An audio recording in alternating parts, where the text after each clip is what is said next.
Pengangkatan Maijen Pranoto Rekso Samodra sebagai Kertaker Menteri Panglima Angkatan Darat pengganti Letjen Ahmad Yani yang diculik pada tanggal 1 Oktober tahun 1965 ternyata tak didukung oleh para perwira Angkatan Darat terutama oleh Maijen Soeharto dan Jenderal Nasution. Dua jenderal yang kala itu memimpin operasi penumpasan terhadap komplotan gerakan 30 September. Menurut Saleh Asad Jamhari dalam buku Malam Bencana 1965 dalam Belitan Krisis Nasional bagian 1.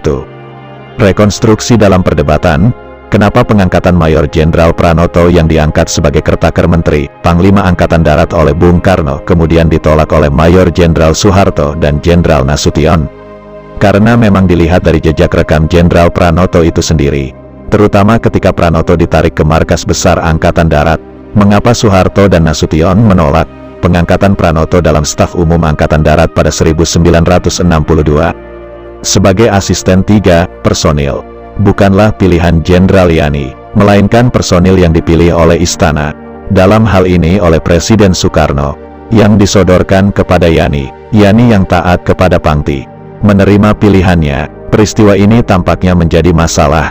Di kalangan Angkatan Darat timbul pertanyaan dan kecurigaan apakah pilihan Presiden ini bukan permainan PKI, tulis Saleh Asad Jamhari dalam buku Malam Bencana 1965 dalam Belitan Krisis Nasional bagian 1. Rekonstruksi dalam perdebatan, masih menurut Saleh Asad Jamhari, karena sesudah Pranoto diangkat menjadi asisten 3 personil di Angkatan Darat, dia mengangkat 2 orang perwira pembantu, Paban, asisten personil yaitu Kolonel Swasono dan Kolonel Mustafa Sudirjo. Perwira yang dikenal pro PKI sejak awal.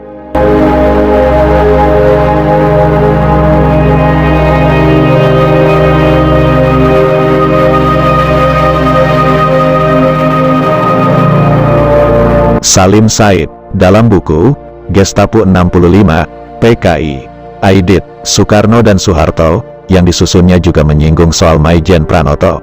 Menurut Salim Said, Pranoto Rekso Samodra adalah perwira yang memang mempunyai hubungan akrab dan lama dengan Soekarno. Namun memang dengan Soeharto, hubungan Pranoto tidak begitu baik. Pranoto dan Soeharto pernah terlibat konflik lama yang menurut Salim Said bermula ketika mereka bersama-sama bertugas pada Kodam Diponegoro di Jawa Tengah.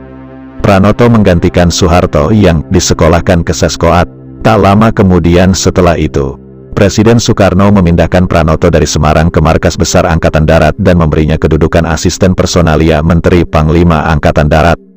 Maka, tidak mengherankan jika pada 1 Oktober tahun 1965, Soekarno menunjuk Pranoto sebagai pelaksana harian pimpinan Angkatan Darat sebelum pada akhirnya menjadikannya Panglima Angkatan Darat. Seandainya Pranoto tidak keburu ditangkap oleh Soeharto, tulis Salim Said dalam bukunya. Dalam buku yang sama, Salim Said juga mengungkapkan bahwa adalah Pranoto yang berinisiatif merekrut Letnan Kolonel Untung ke dalam Resimen Cakrabirawa. Waktu itu sebenarnya Presiden Soekarno menginginkan Mayor Infanteri LB Murdani menjadi pengawalnya. Tapi karena Beni memilih tetap di RPKAD, masuklah Untung. Kedua perwira menengah tersebut memang sama-sama pemegang bintang sakti sebagai penghormatan atas keberanian mereka di Palagan Irian Barat. Di buku sama, Salim Said juga menyinggung tentang penunjukan Pranoto sebagai Kertaker Menpangat yang kemudian berakhir tragis ditahan pihak Angkatan Darat karena diduga tersangkut masalah G30 SPKI.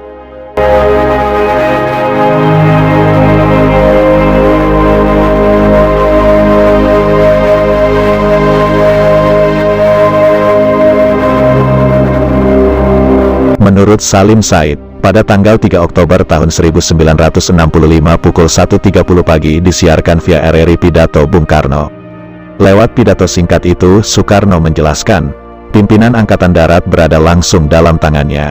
Sementara untuk menyelesaikan tugas sehari-hari dalam Angkatan Darat, Presiden Soekarno menunjuk Mayor Jenderal Pranoto Rekso Samodra, asisten 3 Menpangat, sementara untuk melaksanakan pemulihan keamanan dan ketertiban berkaitan dengan peristiwa 30 September. Bung Karno menunjuk Mayor Jenderal Soeharto Panglima Kostrat ketika itu.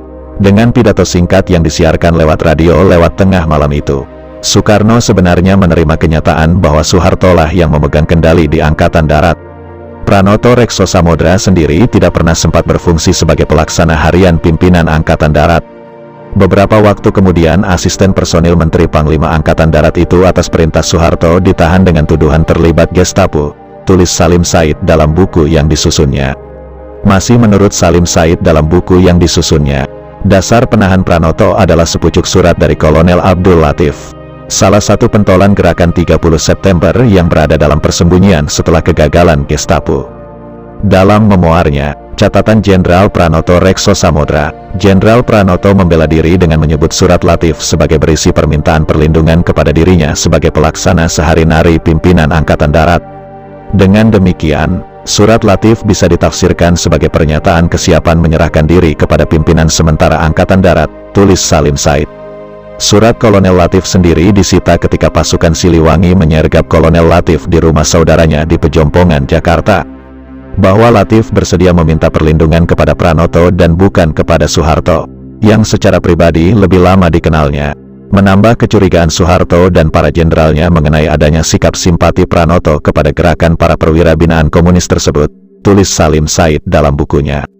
Kata Salim Said, kecurigaan para perwira senior Angkatan Darat kepada Pranoto sebenarnya sudah berlangsung lama, yakni sejak Pranoto menggantikan Kolonel Ahmad Yani memimpin operasi penghancuran PRRI di Sumatera Barat.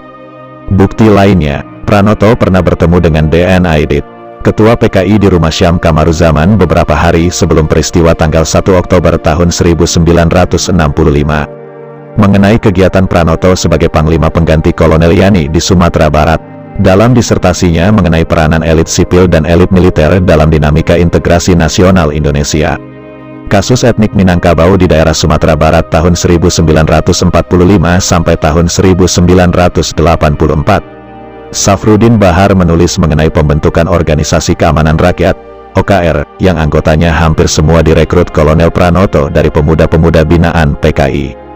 Diungkapkan juga oleh Safruddin Bahar yang membantu Pranoto dalam kegiatannya mendukung kegiatan dan penyebaran PKI di Sumatera Barat waktu itu adalah dua perwira menengah yang sekian tahun kemudian ditangkap dan diadili karena terbukti terlibat Gestapo. Mereka ialah Mayor Latif, terakhir Kolonel, Komandan Brigade Jakarta Raya, dan Letnan Untung Syamsuri terakhir Letnan Kolonel. Komandan Pengawal Presiden Soekarno, tulis Salim Said.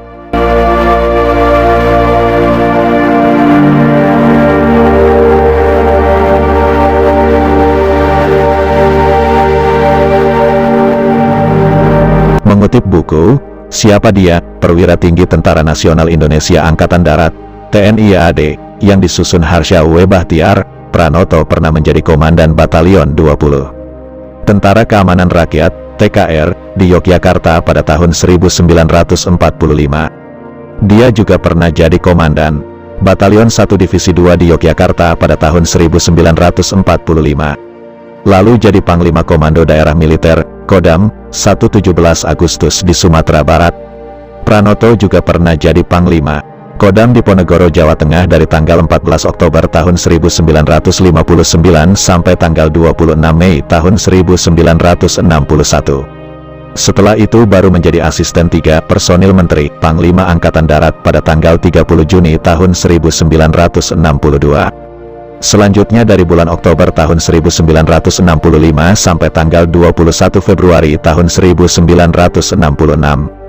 Pranoto ditunjuk jadi Kertaker Menpangat sampai ia diberhentikan lalu setelah itu ditahan.